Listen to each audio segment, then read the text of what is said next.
औज़ु बिल्लाहि मिनश्शैतानिर्रजीम बिस्मिल्लाहिर्रहमानिर्रहीम अल्लाहुम्मा फ़िक़्हिना फ़िद्दीन। सूरतुल ज़िलज़ाल।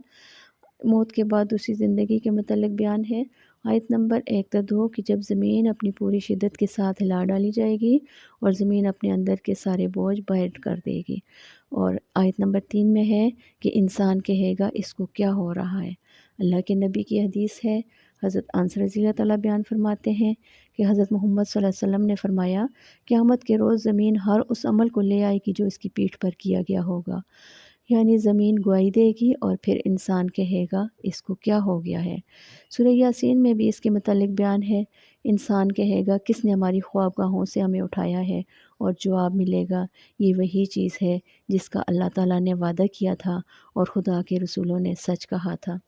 आयत नंबर 4 था 5 कि उस रोज़ लोग मुतफ़र्रिक़ हालत में पलटेंगे ताकि उनके अमाल उनको दिखाए जाएं। अगली आयत कि फिर जिसने ज़रा बराबर नेकी की होगी वो उसको देख लेगा, और जिसने ज़रा बराबर बदी की होगी वो उसको देख लेगा। यानी मिसकाल और ज़रे का भी हिसाब होगा। आखिरत में इंसान को छोटी सी छोटी नेकी की सज़ा भी मिलेगी और छोटी सी छोटी बदी की सज़ा भी दी जाएगी।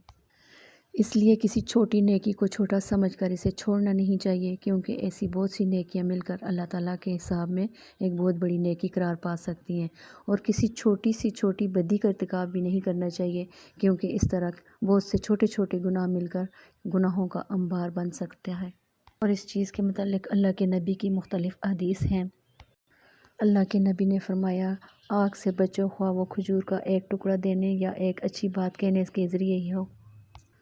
औरतों को मुखातिब करके फरमाया, ए मुसलमान औरतों, कोई पड़ोसन अपनी पड़ोसन के यहाँ कोई चीज़ भेजने को हकीर न समझे, ख्वाह वो बकरी का एक खुर ही क्यों ना हो। मतलब ये कि अल्लाह के यहाँ छोटी सी छोटी नेकी भी वज़न रखती है और छोटी बद्दी का भी हिसाब होगा। अगली सूरह अल-हादियात है। सूरह ज़िलज़ाल में बताया गया कि ज़मीन हर अमल को सामने ले आएगी, और इस सूरत में बताया गया है कि न सिर्फ़ इंसान के ज़ाहिरी अमल को देखा जाएगा, बल्कि सीनों में जो कुछ मख्फ़ी है उसे भी बरामद करके जांच पड़ताल की जाएगी। आयत नंबर 6 और 7 में बताया जा रहा है कि इंसान अपने रब का बड़ा ही नाशुक्रा है, और वो ख़ुद इस पर गवाह है। यानी उसका ज़मीर इस पर गवाह है, उसके अमाल इस पर गवाह हैं। यानी ना वो अल्लाह की नेमतों का इतराफ़ करते हैं और ना उसका शुक्र बजा लाते हैं। अगली आयत में अल्लाह ताला फरमाते हैं कि इंसान उस वक्त को नहीं जानता जब कब्रों में जो कुछ मदफून है, यानी जो कुछ दफन है, उसे निकाल लिया जाएगा, और जो सीनों में छुपा राज है उसे भी बरामद करके जांच पड़ताल की जाएगी। यानी महज ज़ाहिरी फ़ेल की बिना पर उसे सज़ा न दी जाएगी, बल्कि ये भी देखा जाएगा कि उसने किस नीयत से वो फ़ेल किया है। यानी क़यामत के रोज़ इन राज़ों को खोलकर एलानिया सामने लाया जाएगा और खुली अदालत में जांच पड़ताल करके दिखाया जाएगा कि इनमें खैर क्या थी और शर क्या था। अगली सूरत अल-कारिया, अज़ीम हादसा, क़यामत और आखिरत। अल-कारियातु मल-कारियातु वमा अदराका मल-कारियातु। अज़ीम हादसा, क्या है वो अज़ीम हादसा, और तुम क्या जानो कि वो अज़ीम हादसा क्या है। इस अज़ीम हादसे की ख़बर सुनाने के बाद बताया गया है कि इस रोज़ लोग घबराहट के आलम में इस तरह हर तरफ भागे भागे फिरेंगे जैसे रोशनी पर आने वाले परवाने बिखरे हुए होते हैं, और पहाड़ अपनी जगह से उखड़ जाएंगे और बंदिश ख़त्म हो जाएगी, और हिसाब के लिए अल्लाह की अदालत कायम हो जाएगी, और फ़ैसला इस बुनियाद पर होगा कि किस शख्स के नेक अमाल बुरे अमाल से ज़्यादा और वज़नी है। सूरह की आखिरी आयत में बताया गया है कि जिनके पल्ले भारी होंगे वो ऐश में होंगे, और जिनके पल्ले हल्के होंगे गहरी खाई में होंगे। अल्लाहुम्मा अग़फ़िरली। अगली सूरह अल-तकासुर है। दुनिया परस्ती के बुरे अंजाम से ख़बरदार किया गया है। आयत नंबर 1 था 2 कि तुम लोगों को ज़्यादा से ज़्यादा और एक दूसरे से बढ़कर दुनिया हासिल करने की धुन ने गफलत में डाल रखा है। अगली आयत में है कि इसी फ़िक्र में तुम लोग गौर तक पहुँच जाते हो। वो लोग जो माल और दौलत जमा करने और एक दूसरे से बाजी ले जाने पर फ़ख्र करते हैं, इन्हें बताया गया है कि ये नेमतें जो तुम बेफ़िक्री के साथ समेट रहे हो, ये महज नेमतें नहीं हैं, बल्कि तुम्हारी आजमाइश का सामान है। हर नेमत के बारे में तुमको आखिरत में जवाबदेही करनी होगी।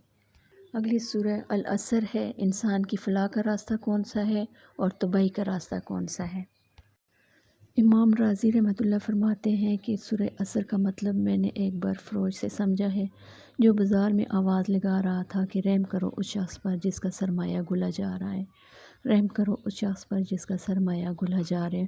اس کی یہ بات سن کر میں نے کہا والعصر ان الانسان لفی خسر، کا مطلب بھی یہی ہے، یعنی عمر کی جو مدت انسان کو دی گئی ہے وہ برف کے گھلنے کی طرح تیزی سے گزر رہی ہے۔ اس کو اگر ضائع کیا جائے یا غلط کاموں میں صرف کر ڈالا جائے تو یہی انسان کا سب سے بڑا خسارہ ہے۔ یہ وقت جو انسان کو دنیا میں کام کرنے کے لیے دیا گیا ہے، اس وقت کی مثال اس وقت کی سی ہے جو امتحان گاہ میں طالب علم کو دیا جاتا ہے پرچہ حل کرنے کے لیے۔ اگر اس نے مقررہ وقت پر اپنا پرچہ حل کر لیا تو ٹھیک، ورنہ اس سے وقت ختم ہونے پر خالی پرچہ لے لیا جاتا ہے۔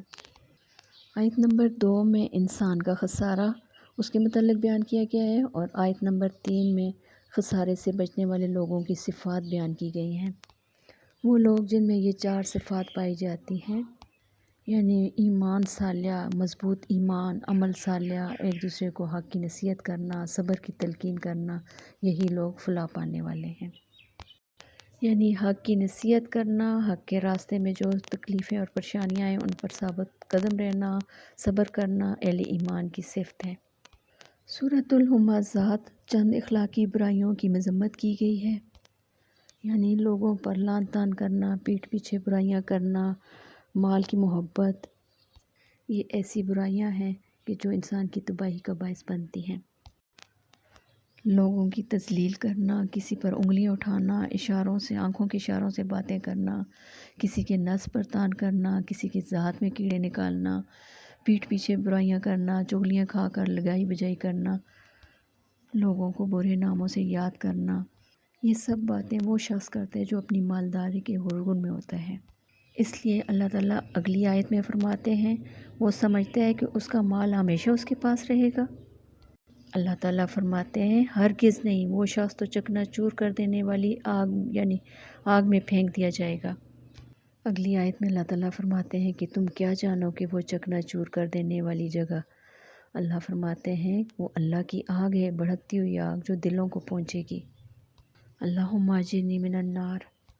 اگلی سورہ فیل ہے۔ الم تر کیف فعل ربک باصحاب الفیل، کعبہ کی حفاظت اور اصحاب فیل کی تباہی، کس طرح اللہ نے اپنے گھر کی حفاظت فرمائی اور اصحاب فیل پر کنکریاں پھینک کر تباہ اور برباد کر دیا۔ تم نے دیکھا نہیں تمہارے رب نے ہاتھی والوں کے ساتھ کیا کیا؟ 60,000 کا لشکر اور کئی ہاتھی جو کعبہ کو ڈھانے آیا تھا، اللہ تعالیٰ نے چھوٹے چھوٹے پرندوں کے ذریعے تباہ اور برباد کر دیا۔ جو چیز اللہ کی حفاظت میں ہو، جس کا یعنی حفاظت کا ذمہ اللہ نے لیا ہو، اسے دنیا کی کوئی طاقت ختم نہیں کر سکتی۔ وما علینا الا البلاغ۔